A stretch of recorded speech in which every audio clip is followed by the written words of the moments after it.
Good morning. Morning మ్యాగజైన్కి స్వాగతం. ప్రముఖ దినపత్రికలో వస్తున్న వార్తలు వెనకాల జరుగుతున్న పరిణామాలు చూద్దాం. ఈనాడు చూస్తే పండుటాకులపై పగ అన్నటువంటి వార్తను హైలైట్ చేశారు. పింఛన్ల కోసం బలవంతంగా సచివాలయాలకు రప్పిస్తున్న యంత్రాంగం, మండుటెండల్లో అభాగ్యుల ఆపసోపాలు, సర్కారు కర్కశ నిర్ణయాలు, ఆపై విపక్షాలపై అపనిందలు, వైకాపా వికృత క్రీడకు మనస్సాక్షి లేని ఉన్నతాధికారుల సహకారం, చేష్టలుడిగి చూస్తున్న ఎన్నికల సంఘం అంటూ ఓవరాల్గా నేను సాధారణంగా ఒక్కోసారి భయపడుతుంటా. నేనేమన్నా రాంగ్ స్టెప్ వేస్తున్నానా, పొరపాటున ఏమన్నా తప్పుగా అర్థం చేసుకుంటున్నాను. కానీ ఈ వార్తలు చూశాక నేను కరెక్ట్గానే ఆలోచిస్తున్నాను అన్నటువంటి విషయం అర్థమవుతుంది. వాలంటీర్ల వ్యవస్థ వద్దంటూ రచ్చ చేసింది ఎవరు? ఇదే ఈనాడు, ఇదే ఆంధ్రజ్యోతి, ఇదే తెలుగుదేశం పార్టీ, అదే జనసేన, అదే భారతీయ జనతా పార్టీ, అదే కమ్యూనిస్టులు అందరూ కదా. అప్పుడు కూడా నేను ప్రస్తావిస్తూనే వచ్చా, వాలంటీర్ వ్యవస్థని ఈ టైంలో ఆపడం కరెక్ట్ కాదు. అలవాటు పడ్డ ప్రాణాలని రోడ్డు మీదకి లాగడం కరెక్ట్ కాదు. ఏళ్ల తరబడి గతంలో పెన్షన్ విధానం అంటే ఆ మున్సిపాలిటీ ఆఫీసో, పంచాయతీ ఆఫీసో, కార్పొరేషన్ ఆఫీసో అక్కడ కూర్చుని పొద్దున్నుంచి సాయంత్రం దాకా చివరికి వాళ్ళేమో ఒక 50 మందికి సరిపడా డబ్బులు, 100 మందికి సరిపడా డబ్బులు తెస్తారు. అది అయిపోయిందని చెప్పి మళ్ళీ రెండో రోజుకి రమ్మనమంటే అట్లాగా రోజుల తరబడి తిరుగుతా విలవిలలాడారు వృద్ధులు. అట్లాంటిది ఇప్పుడు కంఫర్ట్గా కూర్చుని తీసుకుంటున్నారు ఇంట్లో. అది ఒకటో రోజుకే 90% అయిపోతుంది. 2-3 రోజులకి మిగతాది అది కూడా ఏంటంటే వేరే ఊళ్ళల్లో ఉంటే వెనక్కి రావడం, వాటి వల్ల లేటు, టోటల్గా పర్ఫెక్ట్గా అవుతున్నటువంటిది. అవసరమైతే వాలంటీరు వేరే ఊళ్ళో ఉన్నాడు, ఏదైనా హాస్పిటల్లో ఉన్నాడంటే అక్కడికి వెళ్ళి మరి ఇచ్చొస్తున్నటువంటి సిచ్యువేషన్. అదొక బాధ్యత తీసుకున్నారు. ఆ బాధ్యత వాలంటీర్కి, అలాంటి వాలంటీర్ని వ్యతిరేకించడంలో తప్పు లేదు. ఎందుకు? వాలంటీర్ వ్యవస్థ వలన అది ఈ టైంలో ప్రయోజనం. కానీ పెన్షన్ల జోలికన్నా పోకుండా ఉంటే పోయేది, వాళ్ళని పెన్షన్ల వరకనన్నా ఇవ్వనిచ్చి ఉంటే పోయేదంటే వీళ్ళు పెన్షన్ ఇచ్చి ఓటు వేపిస్తారు. వాళ్ళు అడగగానే ఓటేసేసేటట్టయితే ఇంకెందుకు? అప్పుడు పెన్షన్ తీసుకునేవాడు ఓటు అటు వేయరా? మరి ప్రాక్టికల్గా ఆలోచించడం కాకుండా ఒక రాక్షసంగా ఆలోచించి ఆ వ్యవస్థని ఆపేదాకా ఊరుకోలే. ఇప్పుడు మళ్ళీ ఆ వ్యవస్థ తప్పంతా ప్రభుత్వానిదే, వాళ్ళకి చేత కాలేదు. మరి ఇంతకుముందు తెలుగుదేశానికి ఎందుకు చేత కాలే, కాంగ్రెస్కి ఎందుకు చేత కాలేదు? ఇళ్ళ దగ్గరికి వెళ్ళి ఇవ్వడం, ఇచ్చే వ్యవస్థని కొలాప్స్ చేసి ఇంకో వ్యవస్థ ద్వారా ఎందుకు ఇవ్వలేవు అంటే అదేమంటే సచివాలయాల సిబ్బంది. మరి సచివాలయాల సిబ్బంది కూడా జగన్ పెట్టినటువంటి వాళ్ళేగా, మరి వాళ్ళు ఇస్తే తేడా జరగదా? ఒకవేళ సచివాలయాల సిబ్బంది అని కనుక పెట్టుంటే అప్పుడు దాని మీద కంప్లైంట్ పెట్టేవాళ్ళు, వాళ్ళు సచివాలయాల సిబ్బంది ఇట్లా చేస్తున్నారని చెప్పేసి. అనుక్షణం అంటే ఆంధ్ర ప్రజలను వెర్రిగొర్రెలు అనుకునేటటువంటి వార్తా కథనాలతో విషాన్ని చిమ్ముతా, ఆ విషాన్ని కూడా మేమే విషం చిమ్ముతాం, మళ్ళీ అది ఎదురోడు చింపాడని చెప్తామనేటువంటి ఒక దౌర్భాగ్యకరమైనటువంటి జర్నలిజానికి సజీవ సాక్ష్యం ఇక్కడ నిజం. వృద్ధుల మీద పగబట్టారు, అలాగే పెన్షన్లు పొందేవాళ్ళ మీద పగబట్టారు, పేదల మీద పగబట్టారు. ఆ పగకి ప్రత్యక్ష సాక్ష్యం గత 5 ఏళ్ల నుండి ఈనాడు, ఆంధ్రజ్యోతి, TV5, మహా టీవీ, ABN, ఈటీవీ వార్తలు, అట్లాగే దీన్ని సమర్థిస్తున్నటువంటి రాజకీయ పార్టీలు. కాబట్టి ఇక దాని వెనకాల పాపమా పుణ్యమా ప్రజలే తేల్చాలి. లేకపోతే వాలంటీర్లు లేని రాష్ట్రాల్లోనూ పింఛన్లు పంపిణీ చేస్తున్నారుగా, ఈ ప్రక్రియ నుంచి వాలంటీర్లను తొలగించడంలో జోక్యం చేసుకోలేం. పెన్షన్ల పంపిణీకి కేంద్ర ఎన్నికల సంఘం తీసుకున్న చర్యలు సంతృప్తికరం. హైకోర్టు స్పష్టీకరణ, ఈసీ ఉత్తర్వులను సవాల్ చేస్తూ దాఖలైన పిల్లి కొట్టివేత. రాష్ట్రంలో పింఛన్ల పంపిణీ ప్రక్రియ నుంచి వాలంటీర్లను తొలగిస్తూ కేంద్ర ఎన్నికల సంఘం ఇచ్చిన ఉత్తర్వులను హైకోర్టు సమర్థించింది. ఆ ఉత్తర్వులో జోక్యానికి నిరాకరించింది. ఈసీ ఉత్తర్వులను సవాల్ చేస్తూ దాఖలైన పిల్లిని కొట్టేసింది. సజావుగా పింఛన్ల పంపిణీ కేంద్ర ఎన్నికల సంఘం ప్రత్యామ్నాయ ఏర్పాట్లు చేసిందని గుర్తు చేసింది. అనారోగ్యంతో ఇల్లు కదలలేని లబ్ధిదారుల వద్దకే గ్రామ వార్డు సచివాలయాల సిబ్బంది వెళ్లి పింఛన్ అందజేసేందుకు వీలుగా రాష్ట్ర ప్రభుత్వం ఈ నెల 2న మెమో ఇచ్చిందని గుర్తు చేసింది. వాలంటీర్లను పక్కన పెట్టడంతో కార్యాలయాల వద్దకు వచ్చి పింఛన్ అందుకోవడానికి వృద్ధులు, దివ్యాంగులు ఇబ్బంది పడుతున్న పిటిషనర్ వాదనని తోసిపుచ్చింది. కొన్ని విషయాల్లో చాలా ప్రోయాక్టివ్గా స్పందిస్తూ ఇది మీరెందుకు చేస్తారు, ఇప్పుడు ఎగ్జామ్స్ విషయంలోనూ ఇంకొక దాంట్లోనూ న్యాయస్థానాలు చాలా ప్రోయాక్టివ్గా స్పందిస్తూ ప్రజల పక్షాన ఆలోచిస్తాయి. ఇక్కడేమో రాజకీయ పక్షాల కోరిక వైపుకి స్పందించింది. తీర్పు వాళ్ళ ఇష్టం, హక్కు వాళ్ళది, అధికారం వాళ్ళది. కానీ మానవత్వం అన్నటువంటి కాన్సెప్ట్లో నుంచి మిస్ అవుతున్నటువంటిది ఇక్కడ లాజిక్ లెస్ అన్నటువంటి కాన్సెప్ట్ వైపుకి ఆంధ్రప్రదేశ్ వెళ్ళిపోతుందనడానికి సజీవమైనటువంటి సాక్ష్యం. ఇంకొకటి, ఈ రెండు ఒకదానికొకటి పరస్పర భిన్నమైనవి.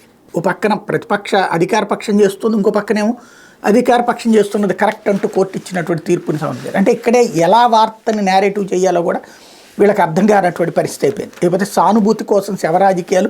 జగన్కి అలవాటు 2019లో బాబాయ్ హత్య, కోడికత్తి, ఇప్పుడు పింఛన్ల డ్రామా ఆడుతున్న సీఎం.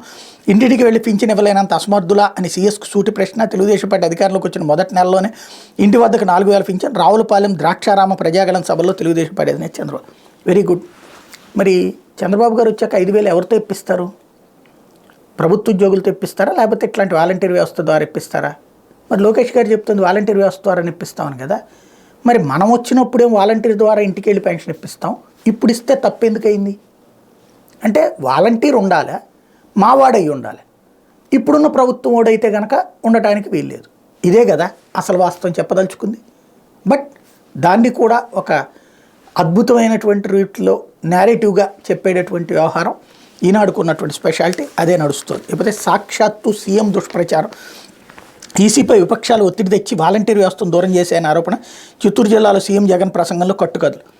జగన్ ఉపన్యాసాన్న రాస్తే సరిపోతుంది కదా, అందులో కట్టుకథలు. చంద్రబాబు చెప్పిందేమో రైటు, జగన్ చెప్పిందేమో రాంగు. కట్టుకథలు అందులో.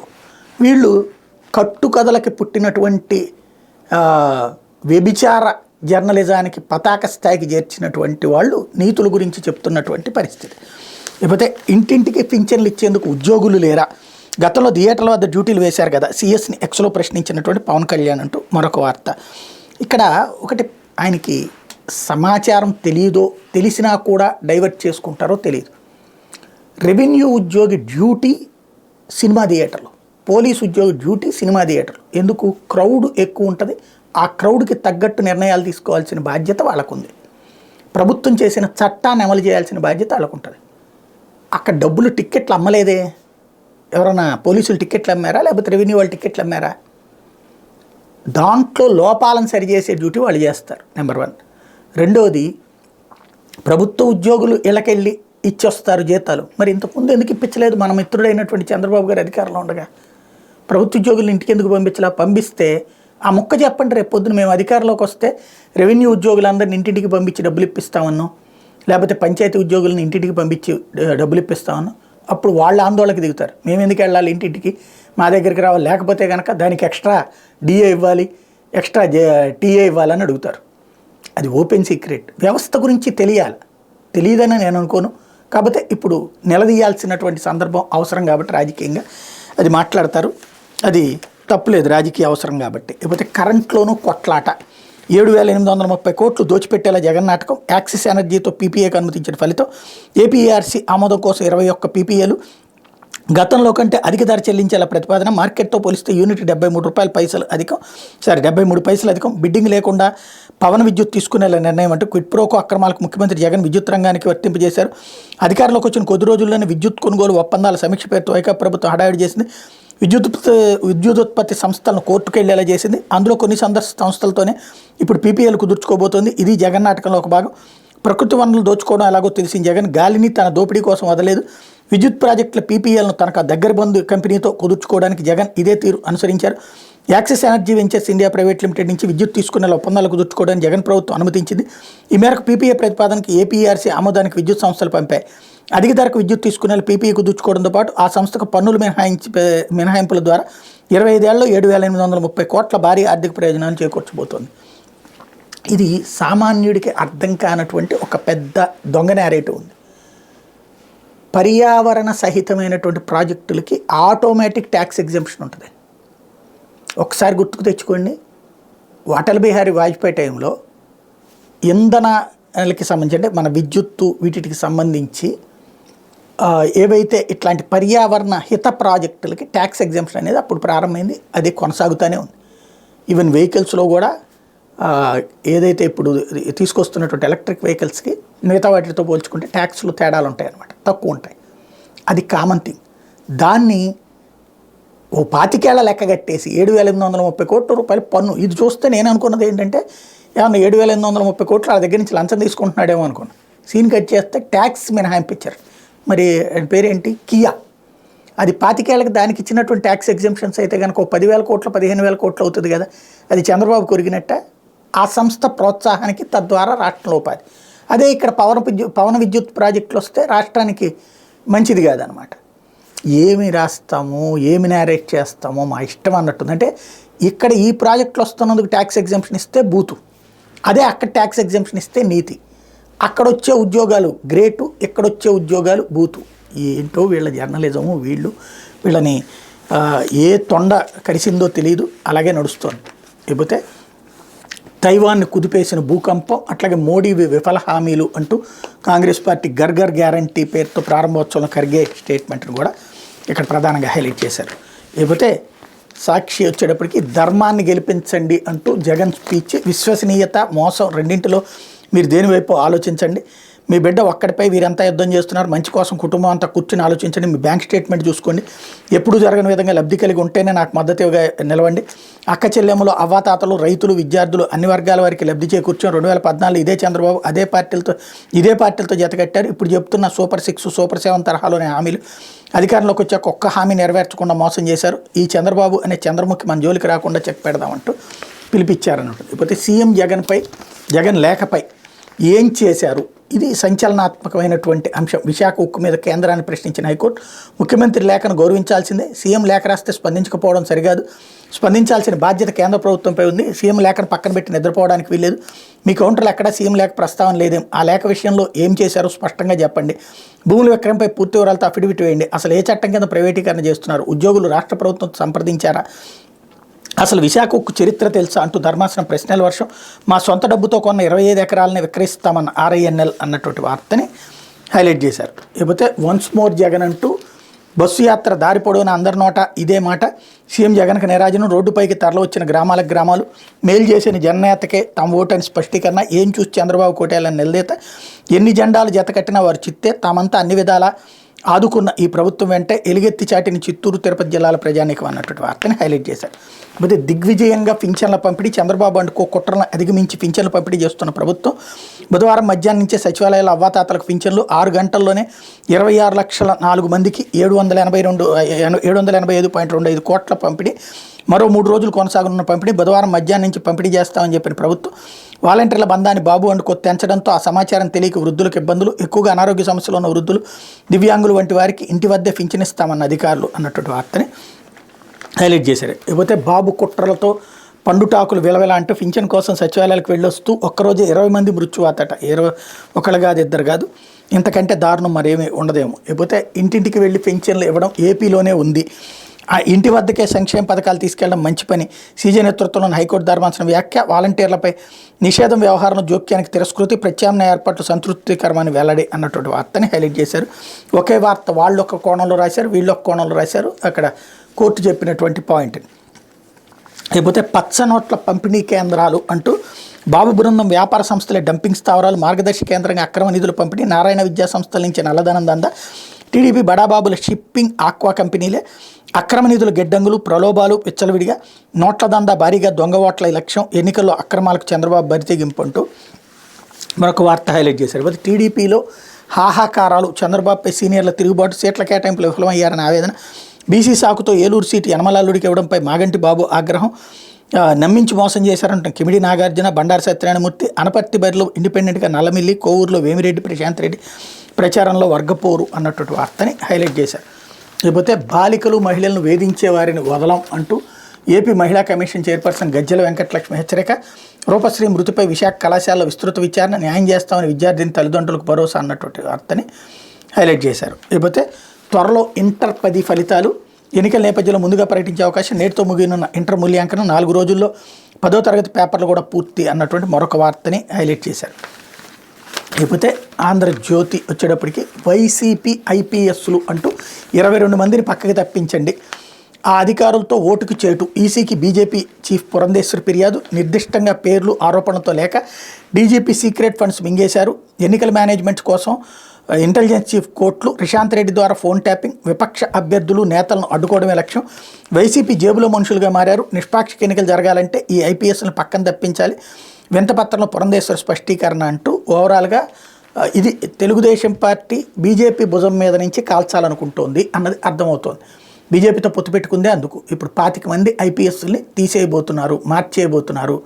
వాళ్ళ ప్లేస్లో చంద్రబాబు మాట వినేటటువంటి IPSలు పెడతారా, లేకపోతే న్యూట్రల్ IPSలు పెడతారా అనేది చూడాలి. ఇప్పుడు ఈ జ్యోతి రాసింది అంటే దాని వెనకాల అదే ఉంటుంది, అందులో క్లియర్. లేకపోతే నీచం జగన్ అంటూ అవ్వాతాతలతో క్రూర పరిహాసం, అస్మదీయ కాంట్రాక్టులకు 1000 కోట్లు, వృద్ధాప్య పింఛన్కి మాత్రం కోతలు, నిధులు విడుదల చేయకుండా కుట్రలు, బ్యాంకులకు జమగాని పింఛన్ నిధులు, ఏ జిల్లాలోనూ పూర్తిగా అందని సొమ్ము, సచివాలయాలకు వృద్ధుల బారులు, డబ్బులు లేవని చేతులు ఎత్తేసిన సిబ్బంది, ఎండవేయడానికి వృద్ధులు వెలవెల అంటూ దీన్ని రెండో కోణంలో పక్కన డబ్బులు మధ్యాహ్నం నుంచి ఇచ్చారు, నేను పొద్దునే బ్యాంకు తెరుస్తారు, బ్యాంకు తెరిచిన తర్వాత డబ్బులు వస్తాయి, తీసుకుని వచ్చారు, పంచారు. ఎందుకంటే ఏ రోజుకి ఆ రోజు తీసుకురావాల్సిందే, కానీ ముందు రోజున తీసుకుని వచ్చి పెట్టుకుంటే అక్కడేమి సేఫ్లు ఉండవు కదా, ఐరన్ సేఫ్లు ఏమైనా ఉంటాయా దాంట్లో, లేకపోతే అక్కడ డబ్బులు ఉంటే ఎవడైనా ఎత్తుపోతే ఎవరిది బాధ్యత, పొద్దున వెళ్ళి బ్యాంకులో తీసుకురావాల్సింది. వాళ్ళైనా సరే అదే సమస్య ఉంటుంది.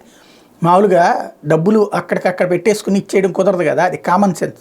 కాకపోతే దాన్ని వక్రీకరించి రాసుకురావడం అన్నటువంటిది నడుస్తుంది.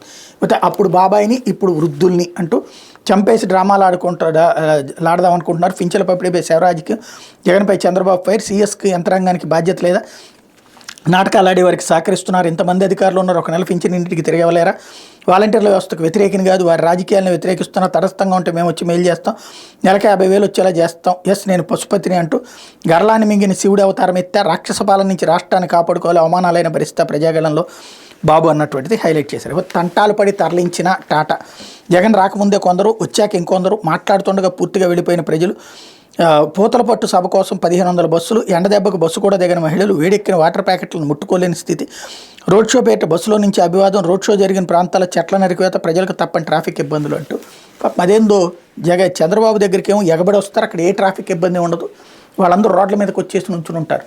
ఇక్కడ జగన్ దగ్గరికి రోడ్ల మీద ఉన్నటువంటి వాళ్ళు కనబడరు, రోజు ఇదే ఫ్రంట్ పేజీ. కొంచెం కామన్ సెన్స్ అక్కడ జనం చూస్తున్నారు అన్నది కూడా లేకుండా, పక్క జిల్లా వాడికి తెలియదు కదా, లేదా పక్క రాష్ట్రం వాడికి తెలియదు కదా, ఎక్కడున్న తెలుగునైనా మేము మోసం చేస్తామనేటటువంటి ఈ దిక్కుమాలిన నేరేషన్ ఎన్ని రోజులంటే నడుస్తూనే ఉంటుంది.